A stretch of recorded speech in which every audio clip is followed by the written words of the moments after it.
Hi, and welcome back to the Teach for the Heart podcast. I'm your host, Linda Cardamus, and we're here to give you the ideas and inspiration you need to overcome your teaching challenges and make a lasting difference in your students' hearts and lives. Today, I want to look ahead at the start of school and talk about a tiny mistake that can ruin your whole year. Okay, maybe I'm being a little dramatic. Hopefully it won't completely ruin it, but it will certainly make it a whole lot more difficult. And I know through hard experience because I made this mistake and I paid for it all year long. And I don't want you to have the same thing happen. So let's talk about it. So when I think back to my first year of teaching, I was so excited. I'd been dying to teach and I just couldn't wait. So the first day, actually, I thought went pretty well. It seemed everything went pretty smoothly, and so did the second. But I don't know where things started going off the tracks, as it were. But it was definitely, a few weeks in for sure. Come October, things were not going well. I remember standing in front of my class, I've got 20 Algebra 1 students, and they just were not listening. I was trying to get their attention to start class, and I couldn't get their attention. Half the class didn't have their homework. I had another class that was back talking like crazy, always questioning me. It was a bit of a nightmare.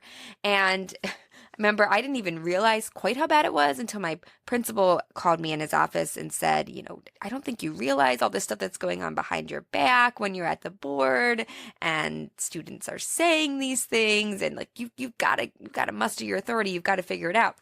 And thankfully, I've shared some of this before. I had some great mentors. I was able to turn things around eventually.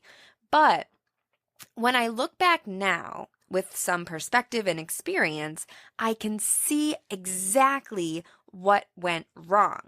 And what went wrong is that I failed to address those first discipline issues. And maybe discipline issues is even too strong of a word. I failed to address the first misbehaviors, the first not following procedures, the first problems. I figured I would just let the little things go because they're little, right? It's not a big deal if Jackson has his head on his desk, or if, Olivia is leaning back in her chair, or if these couple students they're just whispering. It's not really that big of a deal. It's not really a problem. I'll just maybe give a little look, or I'll just keep teaching, and it's not really a problem. It's not really that disruptive. I'm just going to keep going with what I'm doing. And I think actually part of the reason that I did that, I know for sure, a major reason that I did that, number one was because I figured it wasn't a big deal. But number two, it was because I didn't know what to do.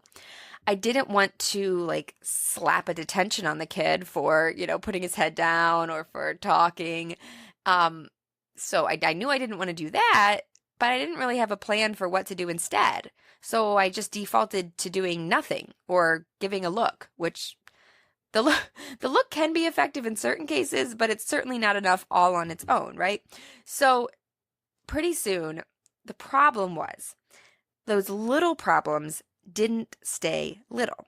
And that's why I said actually I had a great first day and a pretty good second day too. But before long, the issues were just progressively escalating. And instead of 1 or 2 students whispering, I now had 5 students whispering. And then I had 10 students talking. And then pretty soon I would be trying to start class, and just everyone was talking and no one was listening, because I had basically established to them that, the rule is, to, not talk while the teacher's talking, but in actuality, I'm not going to do anything if you do, so you can really do what you want.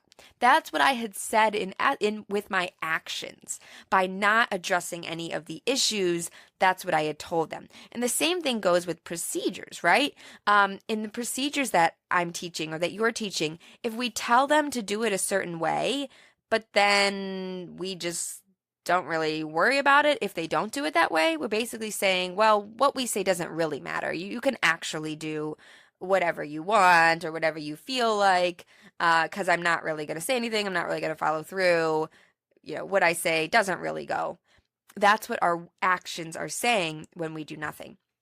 And like I said, the problem is in theory, we would love to let the little things go, right? We'd love to say these things really aren't that big of a deal. Just let them do it. It's really not a problem, but we have to keep in mind human nature, and human nature is that to take advantage, right? And so when we let the little things go, the problems do increase. I can tell you by experience, and I'm sure so many others can. And if you've been teaching for long and you've done this, you can think back to how this has happened too.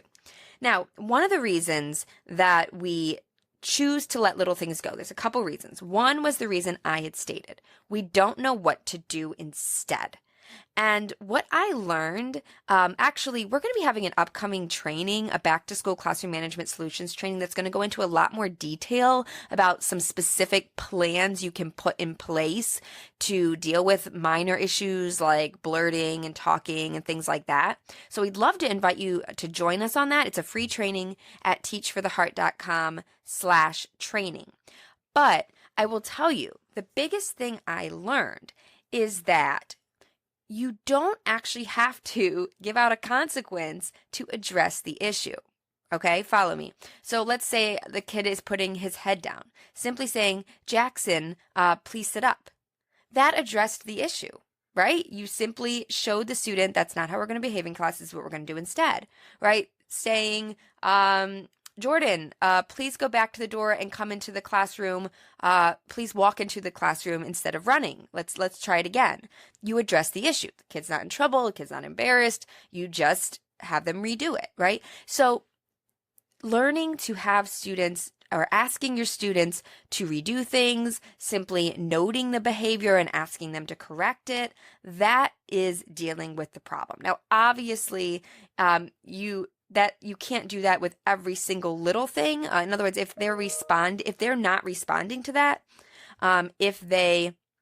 if you're telling them to sit up and then they immediately put their head right back down, well, then that's obviously a bigger issue. You deal with that differently. But my point is that for a lot of these little things, you can simply say something, or you can have a simple system that you use. And like I say, I do have a system that I used for dealing with talking in particular, because I didn't want to stop teaching every single time I had to tell someone to stop talking. I didn't want to interrupt the flow of teaching for that. And so I had a system I used. I actually wrote names on the board, but there's lots of other ways that you can do it. I'll link to that article at teachfortheheart.com/tinymistake. Teachfortheheart.com/tinymistake. I will link to that article, and we're going to talk about it a whole lot more in our back to school classroom management solutions training, once again at teachfortheheart.com/training. Okay, so my point is, number one, realize that you can dealing with things can be simply addressing it, having a student redo. There don't have to actually be consequences, and you need a plan. Okay, so if you don't have a plan, check out those articles, come to our training, talk to another teacher, get a plan in place so that you're not floundering in, I don't know what to do, so I do nothing. All right, so that's the first reason. Sometimes we don't do anything because we don't know what to do. The second reason, though, is we've often heard this phrase, don't sweat the small stuff. And we just accept that as gospel truth, as it were, and say, okay, I'm not going to sweat the small stuff. Here's the thing. There is truth in that recommendation to not sweat the small stuff, but it is not true on day 1 of school, or day 2 of school, or day 3 of school. That is true on day 106 of school, when you have bigger things to deal with, when you've already established your procedures, when you have a student where you're dealing with big issues and you choose to let something go and give some grace because it's not going to help, okay? So not sweating the small stuff, there is a time and a place for that, and the time and the place for that is later in the school year. It is not the first week of school, okay?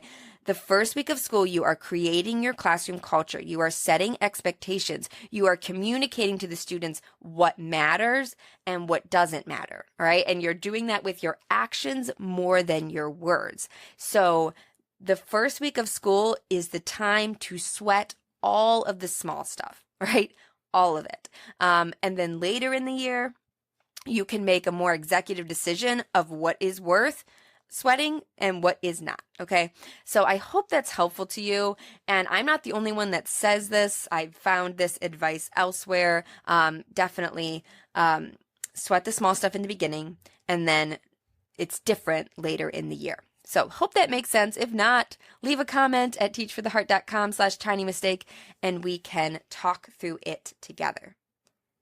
So I hope this encouragement has been helpful to you to not let the little things go, to deal with problems while they're small so that they stay small and don't escalate into major class mutinies.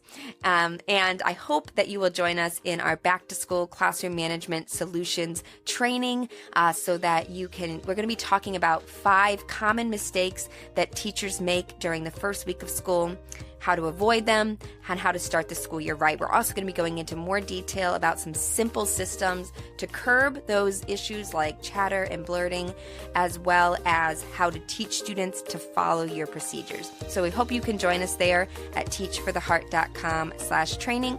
And once again, we link to all these notes at teachfortheheart.com/tinymistake. Thank you guys so much for being here. I look forward to speaking with you again soon. In the meantime, keep growing, keep striving. You really are making a difference.